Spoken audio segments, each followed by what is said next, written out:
یہ تیرا اعزاز و اکرام ہے۔ اور فرمایا تیرے والدین، ان کو ایسا نورانی تاج پہنایا جائے گا جس کی روشنی آسمان کے سورج سے بھی زیادہ ہوگی، اور ان کا بھی کوئی حساب و کتاب نہیں ہوگا۔ لوگ سمجھیں گے انبیاء علیہ الصلوۃ والسلام آ گئے، اولیاء کرام آ گئے، کوئی برگزیدہ شخصیات آ گئیں، پوچھنے پہ پتہ چلے گا کہ یہ تو حافظ قرآن کے والدین آ گئے ہیں۔ اور پھر حافظ قرآن آئے گا، حق تعالیٰ فرمائیں گے آج تو قرآن پڑھتا جا، جنت کی سیڑھیاں چڑھتا جا، جہاں پر آخری لفظ والناس ہوگا وہیں پہ تیرا محل ہوگا۔ اور علماء لکھتے ہیں کہ اس وقت حافظ قرآن جنت الفردوس میں پہنچ چکا ہوگا۔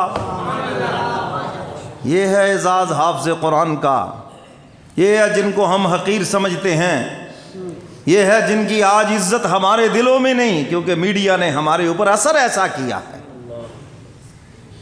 ہمارے ذہنوں میں ایم اے کی اہمیت بٹھا دی، انگلش مین کی اہمیت بٹھا دی، ڈاکٹر اور انجینئر کی اہمیت بٹھا دی، اور جو حافظ قرآن جو عظمت والا ہے اس کی اہمیت کم کر دی۔ حضور فرماتے خیرکم من تعلم القرآن وعلم، بہترین وہی ہے جو قرآن پڑھنے والا یا قرآن پڑھانے والا، جو ڈگری ہمیں حضور دے گئے ہمیں اسی پہ فخر ہے۔